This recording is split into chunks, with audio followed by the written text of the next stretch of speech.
Welcome back to the latest episode of the CGA Tour podcast. As always, here I'm your host, Calvin Glenn Alexander, with my co-host here, Trey Florence. And on today's episode of the podcast, we're talking about the first road win in Big 12 play for Oklahoma State basketball since 24. Anthony Roy, number 9. Christian Coleman having a revenge game, or at least a re-emergence. The toughest Big 12 football schedule now that the schedule is out, as well as who is the longest travel this season of any Big 12 team, and a little preseason non-conference predictions, as well as some trivia and a little bit of hockey talk at the end. The CGA Tour, a podcast unlike any other. Now your host, Calvin Alexander. Hey Cowboy fans, today's episode is brought to you by Oakley Burklow, your go-to independent insurance agent and proud OSU alum. Oakley helps with home, auto, life, and business insurance, working with multiple top-rated insurance companies to find you the right coverage at the right price. Licensed in Oklahoma and Arkansas. Call 918-280-9068 or email oakley.burklow@connectmyinsurance.com. Personal service, honest advice, and a fellow poke helping you protect what matters most. Hello and welcome back to the latest episode of the CGA Tour podcast. Trey, staying warm. It's finally all the snow's melting off. We're doing good, right? Yep, and a hot win. Haha! See how I did that transition? Yeah. Well, let's get right into it, though. I mean, that is one heck of a great win last night. I mean, at one point, Anthony Roy hits 3 threes in a row. You got Vukovic out here shooting threes and making them. I mean, big shot. Parsifal hits a big 3 down the stretch to put us up, to kind of get us to clear out the game and win it there. Christian Coleman has a double-double. What are some other great takeaways from last night's game? You know, it's a great road win. That's for sure. Once again, we had kind of a little bit of a slow start where we were, at one point was 14-7, but we didn't let that get too far out of hand. So we did have a little bit of a slow start, but we did climb back. And then basically after halftime, it just kind of got crazy. And it was a really good road win. I know technically Utah is 1-7 in conference play, but still, like, they were the part of the teams that we were like, we have to kind of win either road and away just to make sure everything's taken away. And we didn't get to go to the free throw line as many times as we usually do. We only went 13 times there versus their 24, and we still managed to pull out everything. So it's a really good win. A little nervous at the beginning because, we have a tendency of having a very slow start in most of our games. But this time we were able to came back and just ball. Yeah, there's one stat alone here that is like, okay, we won because of that. And it's our 3-point percentage. We were 42% from 3 to their 25%. We shot 1 less 3 than they did. That's ball game curtains, 81-69. Beating the Utah Utes in Utah and getting a road win for the first time for Steve Lutz in Big 12 play, and for the first time since 2024 in February, oddly enough. So 2 years is also a great win. I know yesterday was January 31st, but still, whenever you listen to this, it's February 1st when we're recording this. So I'm saying it's been a whole 2 years. The other thing here is that Christian Coleman just seemed to play with a lot more aggressiveness under the hoop. There's a lot better spacing going on throughout the games. We were running a lot more pick and rolls. And even though, looking through the first half stats, Kanye Clary was like -13, Anthony Roy was playing like an MVP again, getting out there, putting out a bunch of points. I think if I remember correctly, Fala had like 2 or 4 points at half. And I was looking at it in halftime. I was like, man, how many free throws we shot? Because it doesn't feel like many. It was 13. Oh, well, we shot 2 free throws in the first half. Oh, first half. Yeah, overall we shot 13, and most of that was at the end of the game. Yeah, we were 50% from the line in the first half because we were 1 of 2 from the free throw from the charity stripe. Mm-hmm. Bizarre game style there. And then the other couple things here is that, you know what, we turned the ball over the same amount of times that they did. We ended up fouling a little bit more than they did overall, which is bizarre. Whenever we ended up winning the game, we fouled them 3 more times. But also, the guys who need to play well played well. Like this was not a weird Isaiah Coleman's doing great or Ryan Crotty's doing great off the bench or whatever, and in some fewer minutes. Vukovic played incredibly well. I don't think it's the season high is 7 points, but It could be. I mean, honestly, he played incredibly well. 5 rebounds was great. And then, of course, 26 points from Anthony Roy. Like, that would be the absolute, okay, he's doing it. He's out here. He's making threes. And also want to give a big shout out to Victorious Miller because he had the first 6 of 9 points where it's just him. And then Anthony Roy scores 3 threes in a row. And all of a sudden, we're at 18, and you're looking around going, oh, we might just be able to just take the lid off this if we keep it up. And credit to Utah. Like, they didn't go away. It was a hard-fought game. This was a much tougher game, in my opinion, than I thought it would be coming in. I mean, Utah, honestly, they saw the writing on the wall. They said Oklahoma State coming into this is 2-5 in conference play. They're not that great. We got a chance here to go ahead and beat them. We got a chance to make a statement for ourselves, and somehow, some way, we kind of still pulled it out, you know. And dude, Victorious Miller got to the hoop. He got to the basket several times. That was great, especially on fast break transition points too. Oh, for sure. And I bet you Utah was thinking this may be the first easy game for them, because I will admit they pretty much have a very rough schedule because they played Arizona, at Colorado, then played BYU at home, at Texas Tech. They finally get a win against TCU, and then they've been on the road, and then their next home game was us. So I feel bad for them. They have had a rough schedule, but I'm glad that we were able to pull it out in the end, because we really need just to at least set us apart in the standings. Because there's kind of been there's these 3 or 4 teams that are kind of all around each other right now, which is Oklahoma State, TCU, and Cincinnati. Those are the 3 that have been kind of hovering around each other. And we're, about to have some head-to-head competition too with some of these teams. So it's good to get these wins where we can. I know it was a tough road win. I'm very proud of them. Yeah, I gotta say that we hadn't pulled this one off. I mean, the next 2 in a row here against top 10 teams in the country, top 5 teams in the country. Don't know where you put BYU. Right now they're ranked 15th supposedly in Ken Palm, but by the time we play them on Wednesday, who knows? But if we had lost this one, I honestly would have said, hey, March Madness just isn't happening. Been a little more doom and gloom, been a little bit tougher to really think of it. Hey, we've got still a chance, because it's honestly, Utah, if their second conference win coming against us, dude, I don't even know at that point. I mean, that would have been really rough. I do want to give Christian Coleman a bunch of his flowers, though, too. I know both of us are big Coleman fans. We think that when he plays well, the whole team just plays well. He had a double-double. He was 7-11 from shooting just in the game period. 0-1 from 3. Okay, I'll live with it. I mean, he didn't take an absurd amount and miss a bunch or anything. But honestly, he just seemed kind of like the engine, like the guy who's driving the whole game forward. Really, he was the guy that on any pick and roll or any cut to the basket, he was there for the dump off, for the putback, for whatever it was. He just seemed very, very high energy. Maybe he's going through a cold or a cold slump. Either way, never know on that. So, it's I was trying to get the sound effect there for the rim shot, but still, anyways, it was the most consistent game. Most consistent game across the board for us. Everybody was contributing. It felt like we were one unit for once. Yes, I know Anthony Roy technically had the most points, but everybody else was doing their part, I feel like. And so that was nice to see. Hopefully we continue that trend of where we're working as a team. That's the biggest point going forward, is hopefully we can take this win and apply it. Now, I know we have kind of 2 rough opponents with BYU and Arizona, but hopefully we can make it a little bit closer against BYU, because it is a home game.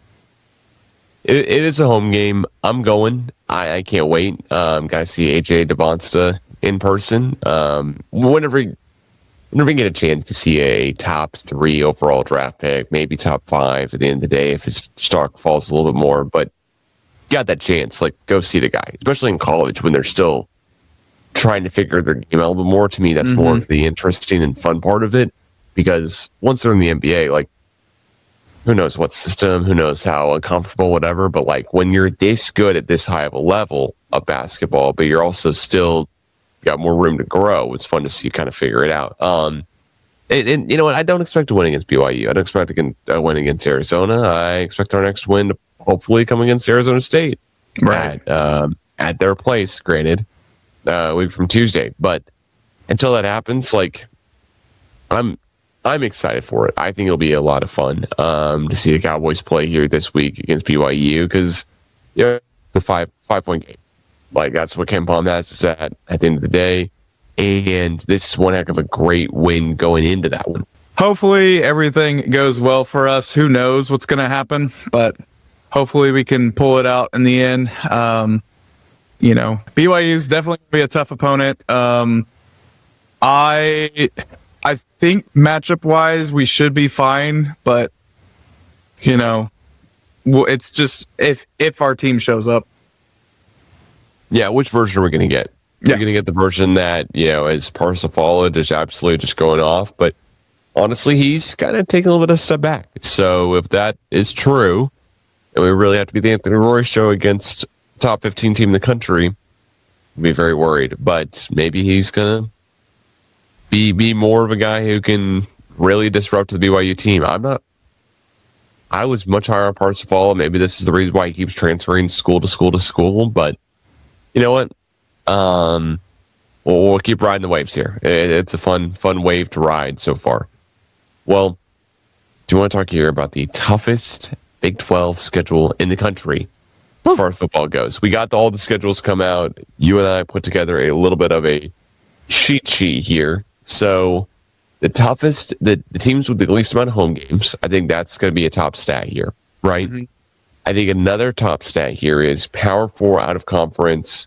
So how many non-conference opponents do you play that are Power 4? And how many of them do you play?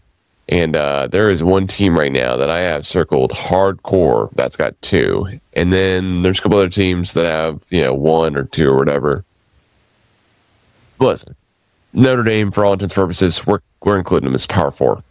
Just for this exercise, we're including them. So, yeah.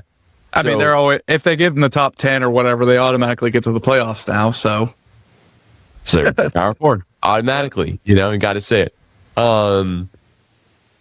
But yeah, I've got versus just reading this off here, and then the other factor here is how many away games in a row do you play without a bye week? So this, and then the other two factors just to add in here is your head coach returning and is your quarterback returning? So you've got all these you got 6 different stuff here. Now how many preseason top 25 teams do you play? We're gonna still kind of build that out here a little bit, and how many total distance traveled. Still kind of build that out a little bit as well, too, as we get farther on. But at least right now, who do you think is the toughest Big 12 schedule? Or toughest schedule in the Big 12 is a better way to say it. I know for a fact it's not really us. I mean, yes, we do have more away games than home games, but I will take our schedule. I would say, we probably have one of the easier schedules besides that Oregon game. Other than that, our schedule for the overall Big 12, pretty easy. Let's see. Toughest, though? Oh, man. So right now, to me, at least, it's Colorado. They play 2 Power 4 teams non-conference. They have 2 away games in a row without a bye week, and they only play 6 home games. And they don't have a returning quarterback, full-time starter last year. They're still working at figuring that out here at the end of the day. They do have a returning head coach, of course. Everyone knows Deion Sanders, but so we bet. But that's one of them. And the other one, I think, honestly, you could tell me it's us. Honestly, right there. Really, you think so? Schedule in the Big 12. Excuse me. Yeah, because think about it. The way I'm putting this together, and that's why it's in the eye of the beholder here of what you think the toughest is. New head coach, new quarterback. Mm-hmm. Okay. But not new to each other, though. I know we could put a little star. Yeah, but that's part of this. This is not going to be perfect. I understand. Right. But I'm trying to figure out here, who really has the toughest schedule in the Big 12. You could say, hey, Arizona State does. They have the most amount of distance travel across the whole season. Yeah, but they're going to play an overseas for a conference game. I don't know. Then we'll also be killing. We're killing just TCU as well because they play an out of They go play North Carolina overseas as well. It seems a little tough there on that part of it. But I think we're 6 home games opposed to other teams that have more home games. Maybe 7. But every Big 12 team either has 6 or 7 home games. No one has more than 2 games in a row without a bye week. And no one plays more than 2 Power 4 teams out of conference. Now, K-State also has a little bit of contention here. They don't play any Power 4 teams out of conference. They do have 2 games in a row without a bye week, and they have a brand new head coach. But, Right. of course, they're bringing back Avery Johnson. So it kind of takes them out of it. BYU, they've got, I think, except for the Notre Dame game, they have maybe the easiest schedule, except for Arizona, in my opinion. Arizona, they really make it out with the easiest schedule overall. Them in Houston. Neither Arizona and Houston both have 7 home games. Arizona has 7 home games. They have the same returning head coach. They have Noah Fifita returning back as well, too. Their quarterback. And they have no back-to-back games without a bye week. So I think Arizona's the easiest. Houston has 6 home games. That's the only difference there in the schedule makers here as far as all this breaks down. But is this all going to matter a ton? That was the other thing. Is this all going to matter a ton? Last year, for example, Arizona had a returning head coach, returning quarterback, no Power 4 out of conference games, no away games out of the bye week. So, again, shout out to Arizona. Their preseason prediction from ESPN was to finish last in the conference last year. And yet they finished 9-4. So, does this matter? You know what? Maybe OSU last year had, of course, returning head coach in Gundy, finished last in the conference. That's what I'm trying to give, did not have a returning quarterback, had 1 non-conference Power 4 game, Oregon, and then had 2 away games in a row with the bye week. His preseason prediction to finish 13th in the conference, so still not up in the top half, but finished the worst. So, take it for what it may. I mean, Arizona State last year, they had 1 non-conference Power 4 game, returning head coach and quarterback. They're predicted to finish first. They finished 8-5. So, there's just not a ton of, oh my gosh, of course Texas Tech finished first because they had the easy schedule, or of course BYU finished first because they had the easy schedule. Honestly, BYU, I put down in when I did it last year that they had a returning quarterback, even though they did not, because Jake Retzlaff was dismissed from the team that late on in the season. So this is February football talk. Hey, how's it going? Hope you're doing well. But yeah, February football talk here is, I don't know, I wouldn't say off to the races with a bunch of stuff, but man, it's a weird deal. It's a weird deal trying to figure out who has the toughest non-conference schedule. What stuck out to you the most? I mean, for the most part, the biggest thing is obviously the non-conference thing based off of the current playoff system. It doesn't really matter too much sometimes. Now I say that with a grain of salt, and we beat Oregon, and then say Oregon runs a tide in the Big Ten, and then, what's going to happen there? Same thing that happened to Miami and Notre Dame, that whole debate. So I'm sure there's going to be more debates on that. But for the most part,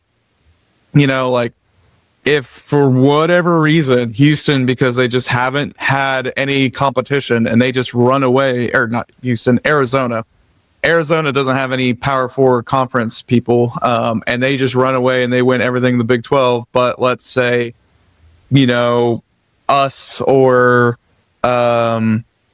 another good one would be Colorado. Not saying Colorado could win everything, but just, in theory, let's just say something happens like that.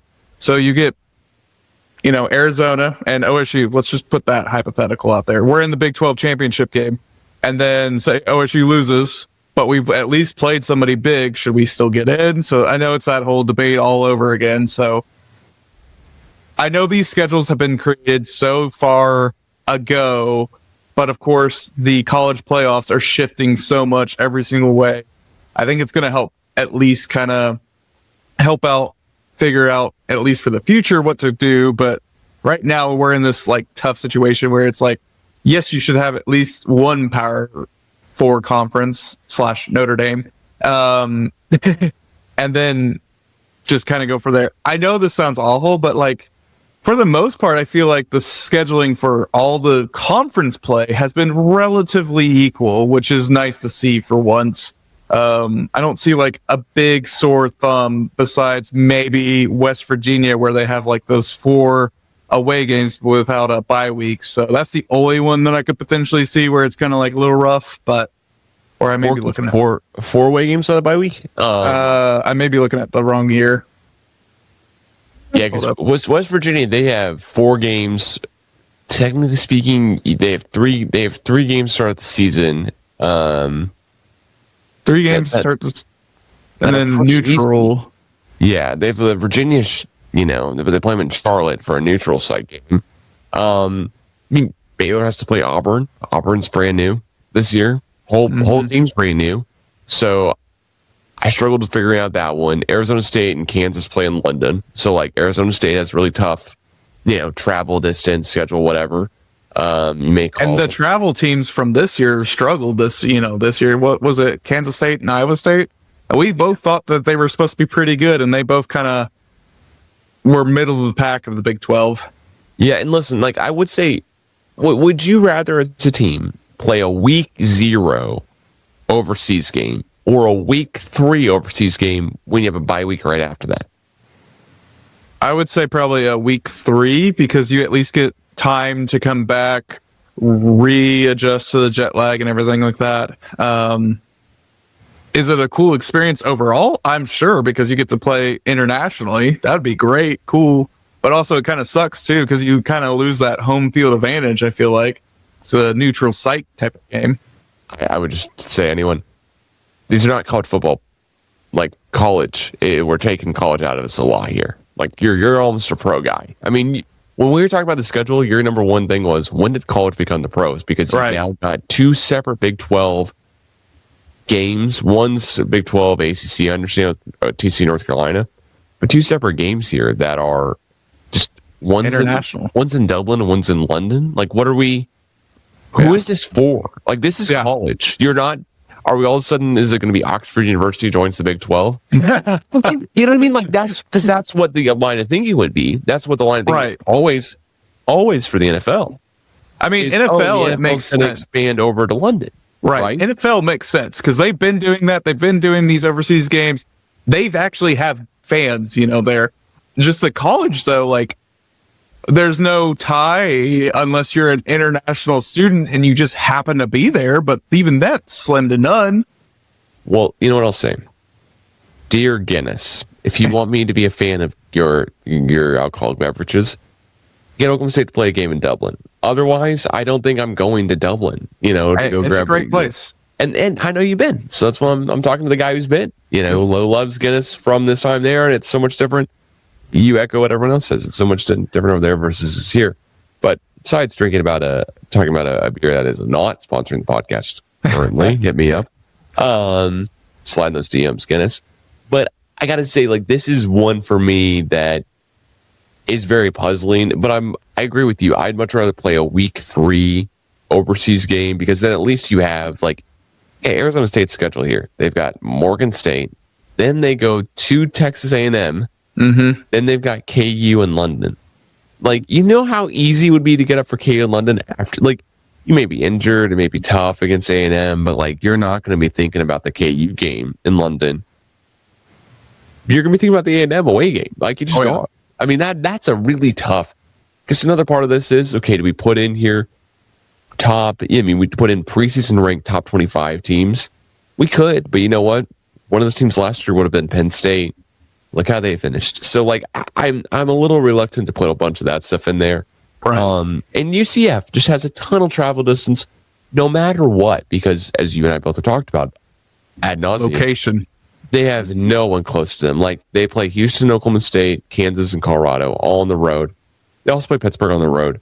So, Colorado's not close to them. Kansas isn't close to them. I mean, at least UCF isn't going to Arizona or Arizona State or the Utahs, but they need to play West Virginia at West Virginia, or West Virginia I know West Virginia is also not that close to Central Florida, but it's closer than everybody else. Besides Houston, I think it's the shortest travel distance flying. Yeah, I think.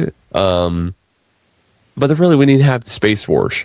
I just feel the Space Wars. You can't have the Space Wars game every year for rivalry week. Like, come on. That's it right there. Space City, Space U. I saw UCF rush the court against Houston yesterday. Yeah. After beating him in basketball. And I was like, oh my gosh, the Space Forge. What are we doing? But hey, hashtag Houston UCF, use it ad nauseum, Space Forge. Maybe they already are, and I just am not clued in enough to know. I just feel bad for the travel equipment people because they have to ride those buses, and man, I'm sure they're not loving those away games. Like, they're from there to Colorado. Whew. They're really wishing there was just a highway connecting the Gulfs, across, just straight across the most expensive bridge ever made, I'm sure, but or tunnel, either way, or channel, either way, pronounce it like they do overseas. Listen, this is like a fun thing to talk about at the end of the day, and I like talking about it, but also it may make no difference. The longest travel team overall, it's what we're talking about. It's Houston, it's UCF. Well, excuse me, it's UCF to Houston. It's like their shortest distance, but it's either UCF or Arizona State. And it's Arizona State, honestly, because of that London game, and they're just farther west than Kansas. Like, right. What's 2 more hours at that point of flying? Yeah. Whatever. And also, are you telling me these travel guys who have to be on the buses, the equipment managers, they have to drive through the Bering Strait over there? They'll probably use a private jet on that one. I'm assuming. Really? You think so? I mean, they're not going to try to drive a truck over the Bering Strait in Russia. I'm giving you a hard time here. I know they could probably put it on a shipping container. No, I'm kidding. But yeah, those games it just doesn't make sense why we're in international. Like, I get it for the NFL. NFL at least has a market there because they've at least been trying for multiple years. I could see it maybe in Mexico, like that type of thing. But even then, that still didn't work out for the NFL. So it just doesn't make any sense. Like, there's no ties to the international games, but that does, technically make them the longest travel, because if not, it would have just be UCF all the way because they have to go from Florida. Maybe we might inherit another Florida team. Who knows? It could also just be maybe, I don't know. You could say TCU. Honestly, TCU going to Dublin. Yeah, not easy. But maybe these overseas games should just try to give UCF a better advantage at the end of the day. It's just to try to really give UCF just so they don't have the longest travel time. I mean, how have we not brought in? How's the Big 12 not gone? Hey, listen, the Big 10's at 18. We might as well also do 18 because the number doesn't matter anymore. It's just a nomenclature. So let's go ahead and 18. Let's go ahead and just add on. I don't know, South Florida at this point. Yeah, South Florida. Maybe if we try to swing for the fences, Florida State. Hey, that's an idea. Yeah, talks about that a little bit. So yeah, that'd be a good idea. Would be a really, really good idea. But also, you gotta ask you the preseason prediction here, or non-conference prediction. Who has the toughest non-conference schedule? Like, just period, not Big 12 schedule included, just non-conference. Of course, I already talked about Colorado having two Power 4 teams.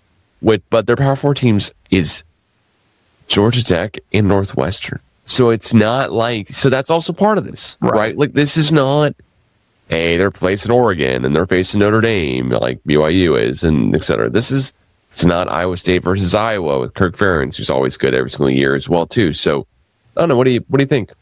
Right now, at least for the non-conference, I'm still thinking it's either going to be us or BYU, because we know for a fact Notre Dame and Oregon are going to be in the top 10, both of them at least. I know that, there's still more chances for more recruits and everything like that, all that under the sun. But overall, we know for a fact that those two teams are at least going to be in the top 10. So I feel like at least on our schedule and for BYU, that's probably the tougher of the two non-conference, because I mean, we also have to have the whole Tulsa rematch, and that was pretty tough last year. I don't know about you, but that's a pretty tough game. I'm just kidding. Man, yeah, that week 3 Murray State game really circled. Oh yeah, the random like Instagram reels that go through. I'm an Instagram reels, not necessarily a huge TikTok guy, although we are all on TikTok, and I do engage with all the audience on TikTok. I just gotta say, After I got roasted last week for my great question. Yeah, Brandon Wayne does not finish second in Heisman voting. Oh, I should have. Maybe he finished second amongst 25 plus year olds. I didn't ask that. Maybe he finished second amongst 25 plus year olds. Well, I should have been more careful. Trivia question coming soon here, by the way. But yeah, I was on the reels and I was watching him and I was like, man, this guy is just on Oklahoma State and he's talking about the worst is Heartland College Sports, which they do a bunch of Big 12 stuff. So shout out to those guys, specifically the main host who I cannot remember now off the top of my head. I'm so sorry. But he was talking about, he was working in the unit at the time. He went to the Oklahoma State versus Savannah State game. Oh, yeah. Yeah, when we won 84-0 and he was like the worst team of all, like the worst college football game of all time. Every OSU fan did not think that, by the way. It was 35-0 in the first quarter. We all thought it was the greatest thing ever to happen because that was not too much farther after the Big 12 championship. So that was not the year we won the Big 12 championship. That was a J.W. Walsh and Clint Shelf, et cetera game. So anyways, Evil Alex Kate, if I remember correctly. But anyways, yeah. He was talking about how this Murray State team is way, way worse than Savannah State. That's nice. That's going to be nice, especially whenever we just got inherited like the whole great offense that we now have. Like, do you know we had 60 departures from our football team? Really? 60 out of the portal. Yeah. Yeah. I mean, when did that happen? Just during. Well, I knew we roughly had some, but obviously, like, I didn't think it was going to be 60. But I mean, it makes sense because, like, they joined us whenever it was under Gundy, so. So it's 64 to be exact. Next up, this is not part of the trivia question. Do you want to guess the next most amount of departures from a team, like number wise? From any school? Any school. We had 64 departures. We were the most. Who gets the next most? I'm going to say Iowa State or North Texas. Iowa State's correct, but do you want to guess the number? Probably 50? 54. Pretty close. Wow. Pretty close. And next up is Penn State with 46, which is so funny because all those Iowa State guys more or less went to Penn State. Yeah. Oh yeah. And West Virginia is also on here at 44, which is I'm kind of shocked by that one. Yeah, Rich Rod's still there, so they're jockeying positions to get around. I guess I don't know, a bunch of stuff going on there, but yeah, that just a quirk I wanted to shout out. So very interesting. The other thing I also want to say is that Oklahoma State's basketball team got in at 1 a.m. local on the day of the game. So, shout out Cowboys. Way to pick up that road W. All right. I think the toughest, Texas Tech plays Oregon State. Bless their hearts. Oregon State was in the Pac-12, the real Pac-12. Yeah. When they scheduled that game, I know for sure. So that was actually. But like West Virginia plays UT Martin, who we played last year. So West Virginia, stop copying us. Yeah. And they play Virginia. Like Virginia, they're not in Oregon. Nope. They're not in Oregon. They're not Notre Dame. They're not Texas A&M. Like Arizona State. I gotta bring them in to talk about them. Like a lot of props here. Arizona scheduled BYU before they both joined the Big 12. So fascinating kind of tidbit of information. So this is just a dumb question. So is that a conference game or a non-conference game? It is a conference game now because we also scheduled now why they scheduled Washington State week 4. Okay. So yes, they have some, but like that means that Arizona doesn't have that was their non-conference Power 4 game. It was BYU when they were in the Pac-12. Now, of course, it's Washington State is in the Pac-12 and they're not, which is just still funny. Yep. Just cracking up here at home. And Baylor plays Auburn, but it's in Atlanta, so it's not a neutral site game to me. It's not worse, but it's not any better than it's neutral site adjacent. Right. Both teams have to travel that way. It doesn't make any sense whatsoever. But I mean, it's technically closer to the other team. Way closer to Auburn. I mean, Auburn is like an hour and a half, I want to say, from doing that drive before.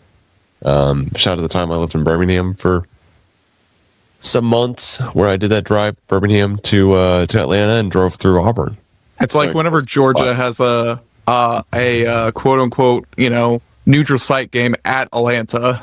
Oh yeah, or it's like Oklahoma State's a neutral site game against Tulsa, but it's in Paycom. It's like, Right. well, okay. I mean, and that actually is in the same state as Tulsa's in. I mean, there's just it's like when you know what it is? It's like when we played Northwestern earlier this year, and they had a neutral site game at the United Center. It's like, Yeah, guys, that's right down the road. No, not really, but I mean, it's still in the same city. if it's less than 30 miles, less than 30-minute drive, less than 30 miles, it's what are we doing? What are we doing? I'll ask it frequently, all the time. Everyone can make fun of me and roast me, but it is what it is. All right. Are you ready for the trivia question of the day here before we wrap up the podcast? Yep. All right. I'm ready. So for homecoming this year, we play the University of Colorado. Who has more all-time head-to-head wins, Oklahoma State or Colorado, in football? In football, okay. I would say Oklahoma State because I know that they joined us, then we left. But Colorado was awful back in the day, so I'm going to say we have more. Do I have to give a number more? Oh, we don't. No, Colorado. I mean, we've got one tie all time, but Colorado has 27 wins to Oklahoma State's 20 all time. Really? But here's the big deal. Like when we had Barry Sanders, we were really, really good, but we still were losing games here and there. Right. And so like in the 80s, like, in 81, we lost a game 11-10. Like I'm not like a lot of the 80s we beat Colorado. I mean, almost the old 80s, but I'm just saying like, 86 they beat us. Like there's a couple of blips in the radar that we could have rattled off a bunch. And then in the 90s, honestly, it's very bleak for Oklahoma State football. Like the 90s, you're born in 93, right? We're both born in 93. Yep. Checking. We don't remember the first 7 to 10 years of our lives that well. And you know what? Oklahoma State, I remember the first 7 I don't remember, but you know what? I'll tell you what. The 8th year in 2002, or the 9th year in 2002, I remember those Bedlam wins, baby. Yeah, for sure. I remember those. And I remember that's what I remember is Colorado was god awful during like the early 2000s. I do remember that, or roughly. I remember somewhere in there they were like really bad. So that's why I'm like, I'm sure we have more. So now more of a recency question between Oklahoma State and Colorado in football. Who has the largest margin of victory? I'm trying to remember the last two games. I tipped off by saying by a recent example here. Like the last time we played Colorado, what happened? We won it? Oh, no, we lost 52-0. Oh yeah, well yeah. That was the Milwaukee Smith game. Yep. I remember now. Unfortunately, I know how to say that guy's name so incredibly well for no reason now. Except for hey, hope he's doing well wherever he's at. I think it was Auburn at one point, but I forget now. And then also, who has the longest win streak all time? I'm gonna say it's us because we were pretty hot. I feel like it's us three or four. No, okay, good. They have the longest win streak at 8. And that's from 1989 to 1996. I forget how awful we were at one point. I forget that. Well, that's why like last year when I was one of the guys saying, "Hey, this is the worst Oklahoma State team I've ever seen. We're this bad, etc." And then there were a bunch of others going, "Hold on." Others going, "Hold my beer." We went 0-1 season. And I'm like, "Oh wait, what? 0-10? How do we not play 12 games at least?" So, I mean, there's just stuff like that, right? So that's kind of it. I don't know. I mean, the record winning percentage wise, like we've played in more bowl games than Colorado. And that's really both claim one national championship. They have one recognized. We have 0 recognized national championships. Even though we put it on our stadium and everything. Hey, proudly. Shouts to 1945. Yep. Feels like 45. I mean, it's a weird deal when you think about it, because I think I wonder if you ask, like, I poll 100 people in the state of Oklahoma, who has a better football program all time, Oklahoma State or Colorado? I think people would say Oklahoma State. Yeah. I think it's more of a recency bias too, because like, for example, I don't remember much of the 90s. I know that we did suck, but I didn't think it was that bad. But like, for example, Colorado was 1-11 in 2012. Like, Mike Gundy's head coach, they're in the conference, all the type of stuff, right? Like, that's before then 2011, they're 3-10. Before then, they're 5-7. Then they're 3-9. Like, Colorado just has a really bad stretch from basically 06 to now. 12 to 2022. Like 06 to 2022, Colorado just has a really bad stretch of football. Like, they have one 10-win season in there in 2016. And besides that, they don't, I want to say, the split hairs or whatever, but like, okay, 2020, they went 4-2. But really, like, Colorado has a one double-digit win season since 06. That's it, period. Like, whereas we have 3 seasons in a row. We have 10 wins in 15 through 17. The good old days. We have the 2011 12-win season when they went 3-10. Like, there's just 2010 season, we went 11-2. They went 5-7. Like, there are just so many seasons where Oklahoma State's going to a bowl game, getting double-digit wins, and Colorado is just not getting to a bowl game. And we got to a BCS game, yeah, and that's all since like 2000, basically. Yeah. I mean, legitimately, Colorado does better than us in 01 by far and away. They're 10-3, we're 4-7 in 01. But there's just college freshman year. I mean, the last thing I want to talk about is Remember the 10 Run is Saturday, April 18th this year in Stillwater. I signed up to volunteer. I'd love to see Trey, you sign up to volunteer or to also run or do whatever, so I can hand you a trophy at the finish line, hand out some medals. It's usually where I'm at here, so anyway, it's a fun job. I get to drive around the gator. Basically, I get to load a bunch of trophies, medals out of the back of my car because I can't drive it all the way up to the finish line and then drive to the finish line in some form of vehicle. That's a little bit smaller than my car, but I drive a RAV4, so it's not that big a vehicle anyways. My point being is that I get the fun little jobs here and there because I'm also there at like 5 a.m. So come out for the run. I mean, like, hey, volunteer meetings or 7 a.m. ish. Get some donuts going. Hopefully, the whole football team will be out there supporting at a water stop. Trying to work on that the best I can. So come out, see Drew Westmaker. See him lead the run. Just like he's leading wrestling out of the tunnel today. We are recording this while the wrestling match against Iowa State is going on. That's just how the way both of our schedules worked. So I'm sorry we do not have a wrestling update. I'm not going to try to give you a bunch because you know what? You're going to know. Yep. You're just going to know all the information. Shout out to the Cowgirl basketball team as well, too, because they are currently up 46-30 against Arizona at halftime. But we're recording the podcast during that game. So we don't have updates on those. We do have the BYU game on Wednesday. Excited for that one. We'll be back again next week to recap all Oklahoma State sports here and do a little bit of a baseball preview. Ooh. I'm getting excited. What about the good old hockey? Oh, yeah. You know what? You're right. I almost forgot about the whole hockey note. Yeah, you're welcome. I was like, I think I'm excited about. I'm wrapping up a little bit, but yeah. So tell us more about hockey. Tell us more about hockey.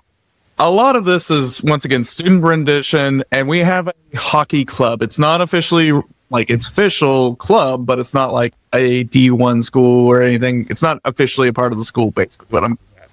And so over this last week, a student came up with some renditions of this new hockey arena. It looks phenomenal. It looks just like kind of like the Greenwood tennis courts, and it's got the same structure and everything like that. Here's just real quick before I cut you off. Here's the clip here of the Barstool Sports Spin Chicklets here going on. The streets are talking. The streets are talking, and I want to be very, very clear. This is just what I'm being told. What I'm being told right now is that the Oklahoma State University Cowboys are planning to add a Division I NCAA hockey team by the year 2030. They have plans for a $200 million arena.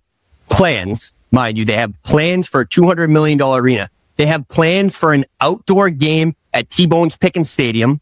They have donor money. They have state money. All signs are pointing to OSU being the next Division I hockey program. Now, a little background on the OSU club hockey program right now. They're a wagon. Absolute wagon, one of the best teams in the country. They're just dominating night in and night out. Here's the thing. They got former D1 hockey players on their team. They're getting guys from the OHL They're flying in recruits, boys, on private jets. No. It's insane. I'm getting pictures of these. I'll send you guys the pictures off the air. They're recruiting guys on private jets. Oklahoma State Cowboys club hockey team is playing Beaver Stadium tomorrow. They're flying there on a private charter. They're flying the kids' parents in. They're going to spend so much money on this team, and it's a credit to the university, to the state. And here's the kicker: they don't want to just be a Division I hockey team. They want to go all in. I'm told when and if the team comes to be in 2030, they want to have the highest spending roster in college hockey. So they're going to go out there. They're giving the Cruz Armstrongs high enough. The streets are talking. The street. All right. So that is basically all the information there that I've found, but keep going here with the renditions here that we shared now. Yes. So a student was able to kind of do a rendition, and it looks very similar to like kind of the Greenwood tennis facility, kind of same kind of mock-up of everything. Inside, it looks gorgeous. Like, that looks amazing. The only thing I kind of am a little picky about, and this is just me nitpicking, is there's like a window section. Like, you could have filled that in like right here over on the left-hand side. We could fit more, seats there, but I get it. It's more of a pleasant looking thing. But I will admit, the student that did this, shout out to them. That looks amazing. It looks legit. I would love to go to a hockey game there. It looks phenomenal. I mean, it looks great, for a little hockey arena.